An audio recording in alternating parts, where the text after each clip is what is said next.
Eke hallelujah. Shout hallelujah. Àdúrà òwúrọ̀ fún ọ̀sẹ̀ titun. Morning prayer for the new week. Ọlọ́run wa gbé ọ̀gá lẹ́ẹ̀kan sí. And God will exalt you once again. Torí ẹ tún jẹ́ ká rí ìmọ́lẹ̀ ọjọ́ òní. For causing us to see this bright morning. Ọ̀pọ̀ ló sùn tí wọn ò lè jí sáyé. Many slept and could not wake up back to this Ọ̀pọ̀ world. ni àwọn ọ̀tá ti pa sójú oorun. Many had been killed by the enemies while they slept. Ọ̀pọ̀ láti sọ ibùsùn wọn di ibojì wọn. Many beds have been turned to their graves. Àánú àti orí ọ̀fẹ́ lèmi àti ẹ̀rí gbà. You and I have received mercy and grace. Láti tún jẹ́ alààyè ọkàn. So be a living being Ká tó today. tẹ̀síwájú nínú àdúrà òwúrọ̀ wa. Before we continue in our morning Ẹ prayer, jẹ́ ká lọ dúpẹ́ lọ́wọ́ ọba àwọn ọba. let us appreciate the King of Kings. Ká fi orin yìn ín Let's lógo. appreciate him and glorify him in song. Ayé mi yìn ọ́ lógo bàbá. Ọkàn mi gbé ọ̀gá o bàbá. Ayé mi yìn ọ́ lógo bàbá. Ọkàn mi gbé ọ̀gá o bàbá. Ọba tó jókòó sórí òbírí ayé. Ọkàn mi gbé ọ̀gá o bàbá. Ayé mi yìn ọ́ lógo bàbá. Ọkàn mi gbé ọ̀gá o bàbá. Ayé mi yìn ọ́ lógo bàbá. Ọkàn mi gbé ọ̀gá o bàbá.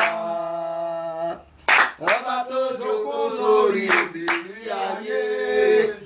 Ọkàn mi gbé ọ̀gá o bàbá. Ìwọ lọ́pẹ́ yẹ, ẹ ṣé o Mèsáyà. Ìwọ lọ́pẹ́ yẹ, ẹ ṣé o Mèsáyà. Ìwọ lọ́pẹ́ máa yẹ, ẹ ṣé o Mèsáyà. Ìwọ lọ́pẹ́ yẹ, ayérayé o, ẹ ṣé o Mèsáyà. Oyigiyigi Olúọ̀run, àtọ́bàjáyé ẹlẹ́dà ohun gbogbo. Gbogbo àgbáyé ìbámọ rírì rẹ̀, báwo ni ìbá ti dùn tó. Oyigiyigi Olúọ̀run yé. Àtọ́bàjáyé ẹlẹ́dà ohun gbogbo. Gbogbo àgbáyé ìbámọ rírì rẹ̀, báwo ni ìbá ti dùn tó. Ẹni tó wá ọ kò rí ọ, ẹni tó rí ọ kò mọ̀ ọ́. Ọlọ́run Elédùmarè, ọba tó gbé níbi gíga.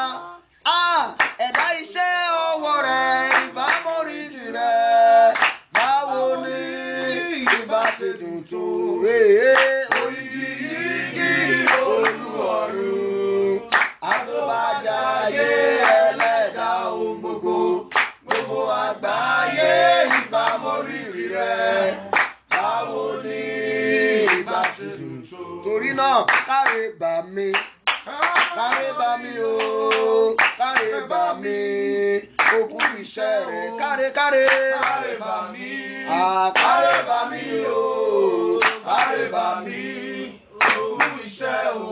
Mo ní káre bàbá mi nínú ayé mi, káre bà mí, òkú iṣẹ́ o, káre. Káre bà mí o, káre bà mí, òkú iṣẹ́ o. Mo dúpẹ́ mo fìyìn f'Olúwa. Wọn ò torí mi rajà lọ́wọ́ bàbá onípòsí. Mo dúpẹ́ mo fìyìn f'Olúwa. Ẹ fọpẹ́ fún. Mo dúpẹ́ mo fìyìn f'Olúwa. Mo dúpẹ́ mo fìyìn f'Olúwa. Bàbá tó láyé. Mi rajà lọ́wọ́ bàbá onípòsí. Mo dúpẹ́ mo fìyìn f'Olúwa. Mo dúpẹ́ mo fìyìn f'Olúwa. Wọn ò torí mi rajà lọ́wọ́ bàbá onípòsí. Mo dúpẹ́ mo fìyìn f'Olúwa. Ẹ fọpẹ́ fún. Mo dúpẹ́ mo fìyìn f'Olúwa. Mo dúpẹ́ mo fìyìn f'Olúwa. Bàbá tó láyé. Wọn ò torí mi rajà lọ́wọ́ bàbá onípòsí. Mo dúpẹ́ mo fìyìn f'Olúwa. Olóore ọ̀fẹ́ ẹlẹ́rù níyìn.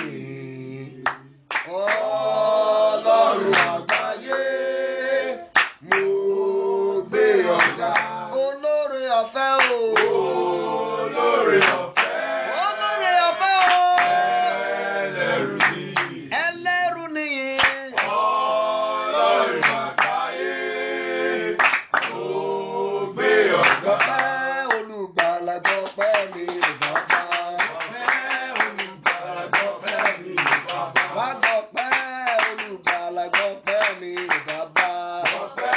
Olùgbàlà gbọ́pẹ́ mi. Olùgbàlà gbọ́pẹ́ mi bàbá. Gbọ́pẹ́ mi. Olùgbàlà gbọ́pẹ́ mi bàbá. Gbọ́pẹ́ mi. Ayérayé gbọ́pẹ́ mi bàbá. Gbọ́pẹ́ mi. Olùgbàlà gbọ́pẹ́ mi ò bàbá. Ọpẹ́ wa kó ṣe ìtẹ́wọ́gbà. Thanksgiving be acceptable. Lónìí à ń gbàdúrà láti inú ìwé Ẹ́sítérì orí 4. Today we are praying from the book of Esther chapter 4 ẹsẹ̀ 14 rẹ̀. and verse 14. Jẹ́ kí gbogbo wa ṣí Bíbélì wa síbẹ̀. I'd like us to all open our Bibles Ìwé now. Ẹ́sítà The book of Esther orí 4 chapter 4 ẹsẹ̀ 11 rẹ̀. and verse 14. Ẹsẹ̀ 14 rẹ̀. Verse 14. Ẹ́sítà 4:14 tó kà báyìí pé Which reads thus, nítorí bí ìwọ bá pa ẹnu rẹ mọ́ pátápátá lé àkókò yìí. for if thou altogether holdest thy peace at this time, Nígbà náà ni ìrànlọ́wọ́ àti ìgbàlà àwọn Júù yóò dìde láti ibòmíràn wá. then shall there enlargement and deliverance arise to the Jews from another Ṣùgbọ́n place. ìwọ àti ilé bàbá rẹ lè a ó parun. But thou and thy father's house shall be destroyed. Ta ni ó sì mọ̀ bí nítorí irú àkókò báyìí ni ìwọ ṣe dé ìjọba. And who knoweth whether thou hast come to the kingdom for such a time as Lóòrọ̀ this? ìyá ń gbàdúrà lórí àkọlé tí mo pè ní ìrànlọ́wọ́ òpin ọdún. This morning we are praying on what I have titled Help of the End of the Bí Year. Olúwa ti ń bẹ tí ẹ̀mí rẹ̀ ń bẹ. As the Lord lives and His Spirit Láàárín lives, ọjọ́ díẹ̀ tó kù kí ọdún yóò parí. within the few days left for this year Lọ́wọ́ to Ọlọ́run àti expire, ènìyàn. in the hands of Ó God máa and rí man, ìrànlọ́wọ́ gbà. thou shalt receive help. Ó ṣàmì dáadáa mo ní ìtókù kí ọdún yìí ó lọ. I say for the rest of this year, Lọ́wọ́ Ọlọ́run àti ènìyàn. in the hands of God and men, Ó máa rí ìrànlọ́wọ́ gbà. you shall receive help. Ọ̀rọ̀ Ọlọ́run tó jáde sí wa láàárọ̀ yìí rèé. This is the word of God sent to Mo us. ka this ọ̀rọ̀ morning. yẹn lẹ́ẹ̀kan sí i. I'm reading it once Ó ní again. nítorí bí ìwọ bá pa ẹnu rẹ mọ́ pátápátá lé àkókò yìí. For if thou altogether holdest thy peace at this Mo ń time, ka ìwé Ẹ́sítà orí 4 ẹsẹ̀ 14 I'm reading rẹ̀. from the book of Esther chapter 4 verse Ó ní 14. nígbà náà ni ìrànlọ́wọ́ àti ìgbàlà àwọn Júù yóò dìde láti ibòmíràn wá. Then shall there enlargement and deliverance arise to the Jews from Ṣùgbọ́n kí another place. ìwọ àti ilé bàbá rẹ lè a ó parun. But thou and thy father's house shall be destroyed. Ta ni ó sì mọ̀ bí nítorí irú àkókò báyìí ni wọ́n ṣe dé ìjọba. And who knoweth whether thou hast come to the kingdom for such a time as this? Mọ́dékáì ló ránṣẹ́ ọ̀rọ̀ yìí sí Ẹ́sítérì ayaba Asuerusi. Mordecai sent this word to Esther, the queen of King Ahasuerus. Nípa ètò Ọlọ́run Ẹ́sítérì ayaba ó di ẹrú. Ẹ́sítérì ayaba tó jẹ́ ẹrú tẹ́lẹ̀ ó di ayaba. By God's divine intervention, Esther, a slave girl, became a queen. Ẹrú ni ṣùgbọ́n lójijì nínú ètò Ọlọ́run ó dẹ̀ di ayaba. She was at the time a slave, and in God's plan, she became a Arákùnrin tá à ń queen. pè ní Ámánì ó dẹ̀ pinnu wọ́n ti kọ̀wé ikú fún gbogbo àwọn Júù. And a man called Haman had planned a letter of death for all the Jews. Àti Ẹ́sítérì àti Mọ́dékáì ẹ̀gbọ́n rẹ̀ ará Júù ní gbogbo wọn. And Esther and Mordecai, the uncle, were all Jews. Ámánì ti gba àṣẹ lọ́dọ̀ ọba wọ́n sì ti kọ̀wé ikú lé àwọn ará Júù lọ́wọ́. Haman had gotten authority from the king, and the letter of death has been sent for the Jews. Èyí ni Mọ́dékáì wá gbọ́ tó ránṣẹ́ sí Ẹ́sítérì ayaba. And this was what Mordecai heard, and he sent a message to Esther the queen. Ó ránṣẹ́ yìí sí Ẹ́sítérì. He sent this message to Esther. Ṣùgbọ́n Ẹ́sítérì dá a lóhùn pé But Esther answered him that gbogbo àwọn ìránṣẹ́ ọba all the king's àti chamberlains gbogbo àwọn aráàlú yìí ló mọ̀ pé and every citizens of this land ẹnikẹ́ni know ọkùnrin tàbí obìnrin that any man nor human tí ó bá tọ ọba wá sínú àgbàlá àti inú that goes to the inner court of the tí king ọba ò bá ti pè é without being sent for, òfin ni pé kí á pa á. it has been a law that such person should be killed. Ẹ wá sọ pé kí n lọ bá yín bẹ ọba. And you ask me to go into the king Láì to jẹ́ pé plead ọba pè mí yóò pa mí ni. without him sending for me. Àfi tí ọba bá na ọ̀pá aládé wúrà sí ẹni yẹn Except the king stretch forth his staff to such ló person, máa tó yè. then will the person leave. Tọ́ba ọba pè mí mi ò lè wọlé. If the king has not sent for me, I can't go in. Nígbà tí Mọ́dékáì gbọ́ ọ̀rọ̀ yìí, And when Mordecai heard this word, ó wá rò ó nínú rẹ̀ pé he thought deep within himself that ìwọ náà máa rò pé ìwọ náà lè la ọ̀tọ̀ rárá Júù ni ọ́. You too don't think you're going to escape it because you're also a Jew. òun ló wá fi ọ̀rọ̀ yìí ṣọwọ́ sí i. Then he sends this word to her. Ẹ́sítérì, Esther, ta ló mọ̀ bóyá torí àkókò yìí kó lè dá wa sí ló ṣe wà láàfin ọba. who knows if you are in the palace for this very time Wá for gbọ́ you o. to preserve us? Now listen.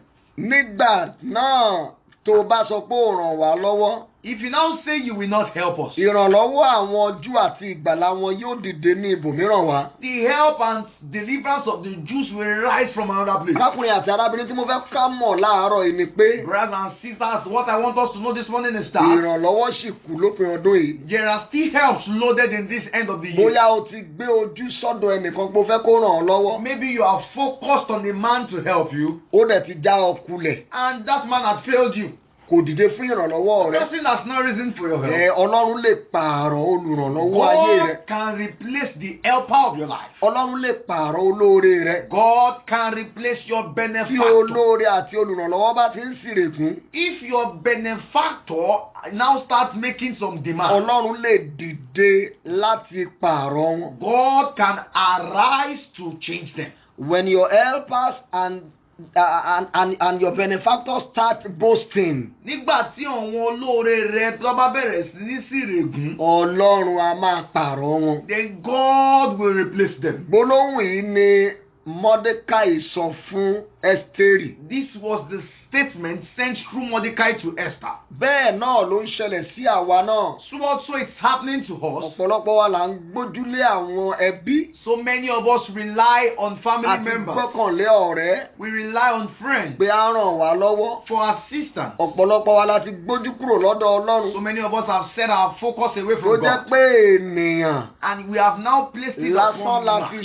ṣe ìgbẹ́kẹ̀lé wa. We have placed all our trust on ordinary man. Ènìyàn a sì máa jáni kulẹ̀. And men would fail me. Arákùnrin àti arábìnrin ọdún yóò tí ì lọ. Brothers and sisters, this year is not Mo over. fẹ́ ká lọ bèrè fún ìrànlọ́wọ́ I òpin ọdún want lónìí. us to ask for help of the end of the year. Ẹ́sítérì dáhùn padà pé ẹ jẹ́ kí gbogbo wa jọ gbààwẹ̀. Esther answered, let us all fast Ká together béèrè fún ìrànlọ́wọ́ lọ́wọ́ Ọlọ́run. and ask of help from the Lord. Ààwẹ̀ àti àdúrà yẹn á ràn mí lọ́wọ́. Your fasting and prayer will help Tó me. bá ka ọ̀rọ̀ yẹn wà á rí pé Ẹ́sítérì wọlé tọ̀ ọba lọ bá sì na ọ̀pá sí. If you read further, you will see that Esther went in to meet the king, and the king stretched forth his staff. Òpin ẹ̀ náà ni pé Ámánì padà kú ló wọ́n sọ̀rọ̀ sórí igi tó fẹ́ fi pa Mọ́dékáì níwọ̀n fi pa àwọn Júù mọ́. And the end was that Haman died on that gallows he had made for Mordecai. Torí pé wọ́n And wá the Jews were not killed ìrànlọ́wọ́ lọ sí ọ̀dọ̀ Ọlọ́run fúnra rẹ̀. because they went to seek for help from God Bíbélì himself. tiẹ̀ sọ The Bible even said nínú ìwé Sáàmù in the book of Psalms, Psalm 60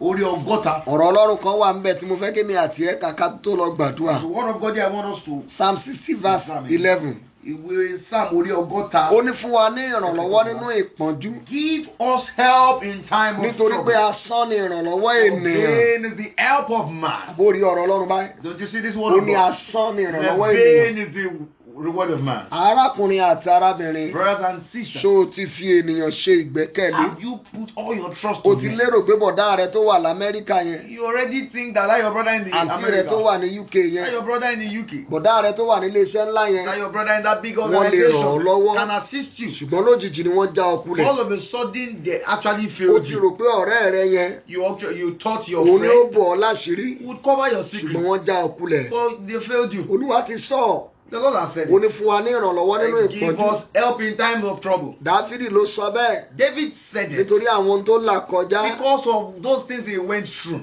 nígbà tó ń bá wọn Síríà jagun. when he was waging war with the Syrians. Ọlọ́run wá dìde fún ìrànlọ́wọ́ rẹ̀. And God rose for his help. Ó ní fún wa ní ìrànlọ́wọ́ nínú ìpọ́njú He says, give us help in time of trouble. nítorí asán ni ìrànlọ́wọ́ ènìyàn. For vain is the help of man. Láàárọ̀ mo fẹ́ kó gbé ojú kúrò lára ènìyàn. This morning I'd like you to put away your Jẹ́ ká lọ focus from men béèrè fún ìrànlọ́wọ́ òpin and ọdún. let us ask for help of the end Mo of the fẹ́ kó year. porúkọ Jésù ní ìgbà I'd mẹ́ta. like you to call the name of Jesus Wà 3 ní times. bàbá mi ò. You say, my Father, mo dúpẹ́ lọ́wọ́ rẹ. I thank you. Torí pé ọdún yìí ò ní lọ sí ìdánudúró. Because this year will not come to an Láì end jẹ́ pé mo rí ìrànlọ́wọ́ rẹ without me gbà. receiving your Ó help. yẹ gbàdúrà Open your mouth and pray to Orúkọ God. Jésù. In the name of Orúkọ Jesus. In the name of Jesus. Orúkọ In the Jésù. name of Jesus. Bàbá My mi o. Father. Ọlọ́run mo dúpẹ́ lọ́wọ́ rẹ. I thank Torí pé you. ọdún yìí ò ní lọ Because this sópin. year will not come to an Láì end jẹ́ pé mo rí ìrànlọ́wọ́ without rẹ me gbà. receiving your Olúwa help. gba ọpẹ́ mi. Accept my Torí pé thanks, kọjú ìrànlọ́wọ́ sí mi. Because you turn towards me Torí pé ó for ràn mí help. lọ́wọ́. Because you will help Olúwa me. gba ọpẹ́ mi. Accept my Olúwa thanks, gba ìyìn mi. Lord. Accept my Olúwa praise, gba ọpẹ́ mi. Lord. Accept my Olúwa thanks, gba ìyìn mi. Lord. Accept my praise, Olúwa gba Lord. ọpẹ́ mi. Accept my thanks, Olúwa Lord. gba ìyìn mi. Accept my praise, Lord. Hear our prayers. Jésù Olúwa wa. In Jesus' name we have Ẹ̀jẹ̀ prayed. orúkọ Jésù lẹ́ẹ̀kan tó. All the name of Jesus, Wà ní Lord. bàbá mi o. Say my Father. Ìkórìtà tí mo ti gbẹ́kẹ̀lé nìyàn. At that junction I have trusted me. Dépò kí n gbẹ́kẹ̀lé ọ. Instead of trusting you, Tí mo ti ṣẹ̀ sí ọ. and I have sinned against Olúwa you. fàánú dáríjì Lord, mi. forgive me by your mercy. Ẹ gbàdúrà. In the name of Orúkọ Jesus. In the name of Jesus. Orúkọ In the name of Jesus. Orúkọ In the name of Jesus. Bàbá My mi o. Father. Olúwa.